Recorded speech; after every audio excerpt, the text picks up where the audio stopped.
Hi, I'm Eric Bolling in for Bill O'Reilly. Thanks for watching us tonight. Let's get right to our top story, today's big economic address by Donald Trump. The Republican nominee spoke at the Detroit Economic Club, where he not only delivered a refreshed plan to jumpstart the nation's economy with a focus on reducing taxes, he also managed to hammer Hillary Clinton's focus on economic proposals. All Hillary Clinton has to offer is more of the same: more taxes, more regulations, more bureaucrats, more restrictions on American energy and on American production. More of that. If you were a foreign power looking to weaken America, you couldn't do better than Hillary Clinton's economic agenda. My plan will reduce the current number of brackets from 7 to 3 and dramatically streamline the process. For many American workers, their tax rate will be 0. Joining us now with reaction from Southampton, New York, Trump's senior economic advisor, David Malpass. David, thank you for joining us. Important day. So a lot of us have been waiting for specifics. I got to tell you, I'm a conservative, and I heard a lot of specifics today. Let me just start with, I think it was the most refreshing of the four. He had 4 areas. The tax reform. You guys talk about a 15% corporate tax. That's down from 35%.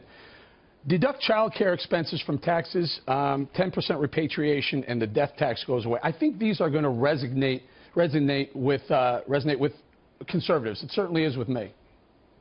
Hi, Eric, and it should, because they do cause growth. You know, I was really happy with the results of the speech. The room was warm. People were receptive. There was a lot of clapping, and that's because I think there were a lot of specific policies that people could really relate to. The big question is, how do you create more prosperity? And you do that by unleashing the economy.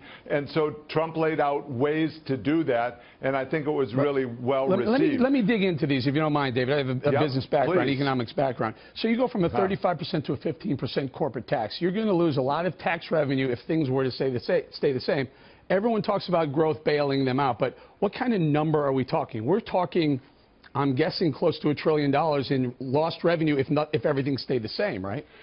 Well, I don't know that that's what the scoring would be, but the economy is going to change a lot. One of the things that happens now is corporations avoid taxes by either moving offshore or they don't earn as much. They don't report the profit. And so if you have a lower rate, you're going to create more investment within the U.S. economy. That's the goal. You want to bring people into the labor force, and it's not just on corporations, but there is also going to be a reduction in unincorporated business tax rates. You know, Hillary Clinton has hers going up. Right. And it's very mysterious how you could ever run an economy if you're taxing businesses more. I have a lot to get to, so I'm sorry. I'm going to pepper you with some of this stuff. The deduct child care expenses from taxes, does that apply to all levels, everyone who has a child, doesn't matter if you're rich or poor?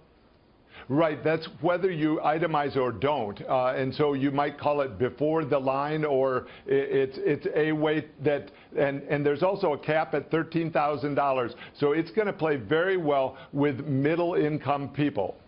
Okay, the 10% repatriation tax, meaning when companies earn profits overseas and they want to bring it back, they were subjected to that 35% tax bracket here, but you're going to bring it down to 10. How'd you come up with 10? That's exactly right. Well, you know, we've had some of those in the past, and they work quite well. So 10%, I think, is a number that will allow companies to bring it in and induce them to bring it in, and it also brings in revenue to the U.S. government. So it works. It's a win-win kind of a situation. All right, death tax goes away, estate tax goes away. Personally, I love this. I don't think enough Americans realize how much money the government takes from us for the second time. That's right, and also it causes lots of people to have to hire a lawyer to do estate planning, even if they don't in the end up using it. And so that should go away, and that makes the economy more efficient. All right, let's talk about trade a little bit. Mr. Trump spent a lot of time on trade, quite a bit of time on trade, and he talked, the one that he really went after was trade enforcement with China. Now, you talked about maybe $1 trillion in, I don't know, net revenues or net money coming back to the United States. Is it really that big? Well, we don't know how big it'll be until the economy grows faster. The idea is to create more manufacturing jobs, to have a real economy that creates entry-level jobs for a lot of workers. We've been losing a lot of those jobs to China because it's cheating on its trade agreements. China does a lot of stealing of intellectual property. See, that's a good one, David. Yep. That's a great one. We know that it's rampant. China's stealing our intellectual property. It costs us hundreds of billions of dollars. I would agree with that. I'm just trying to figure out, he says he wants to apply tariffs against China cheating. How so? How do you apply a tariff? First of all, as a free trader, I hate tariffs. Right. And so here's the key. You have to find a way to negotiate with somebody that doesn't want to negotiate with you. China has been entering into agreements and then not following through. Arguably, they might say, look, it's very hard for us to do that. But that's tough. You've got to have a way that that the U.S. can negotiate and get a better deal than what we're getting right now from China. That's going to create a lot of jobs. And I think it all still is in the context of free trade and more commerce. We want to have more fair trade going between the two countries. Do you did you put a number? In other words, what's your growth rate have to be to break even on this from in a tax revenues point of perspective? You know, I'm kind of skeptical of all those economic models, and people, you know, you're going to hear a lot of people throwing but David, you need tomatoes. That. You need to come up with a number, a growth number, whether it's 3%, 4%, or 5%, to say, hey, this plan is really good for America, but we also have a lot of expenses. So I think this plan will cause 4% growth, and I think we need that because otherwise what's happening is the middle of the economy is getting left out. A lot of people are dropping out of the labor force, millions and millions of people dropping out, and they have to be brought back in. So the 4% I think is achievable. We know when Reagan did a big... For how long? I mean, listen, I agree with you, 4%. Yeah. Reagan had 4% coming out of the recession/depression. He was handed, but it didn't last that long.